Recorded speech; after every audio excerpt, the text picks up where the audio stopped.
இன்றைய வேதவசனம் சங்கீதம் 23:2. அவர் என்னை புல்லுள்ள இடங்களில் மேய்த்து அமர்ந்த தண்ணீர்கள் அண்டையில் என்னை கொண்டு போய் விடுகிறார்.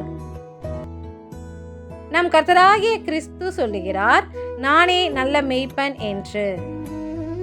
எனவே அவர் நம்மை புல்லுள்ள இடங்களில் மேய்க்கிறார். புல்லுள்ள இடம் எது? ஆட்டிற்கு உணவு புல். தேவன் சொல்லுகிறார், மனுஷன் அப்பத்தினாலே மாத்திரம் அல்ல, தேவனுடைய வாயிலிருந்து புறப்படுகிற ஒவ்வொரு வார்த்தையினாலும் பிழைப்பான் என்று. அன்றியும் ஜீவ அப்பம் நானே என்ற வார்த்தையின்படி வார்த்தையாய் இருக்கும் நம் கிறிஸ்துவே அந்த உணவு. எனவே நம் தேவன் நம்மை தேவ வார்த்தையில் நடத்தி அமர்ந்த தண்ணீர்கள் அண்டையில் கொண்டு போய் விடுவார். அமர்ந்த தண்ணீர்கள் எது? அதுவே நம் தேவனால் அருளப்படும் ஜீவ நீரூற்று.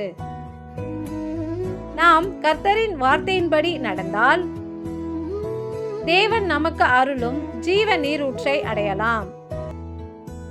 எங்களை உமது வசனத்தின்படி நடத்தி உமக்குள்ளாக எங்களை ஜீவனில் பிரவேசிக்க செய்யும் எங்கள் நல்ல தேவனே, உமக்கு நன்றி செலுத்துகிறோம். நன்றி.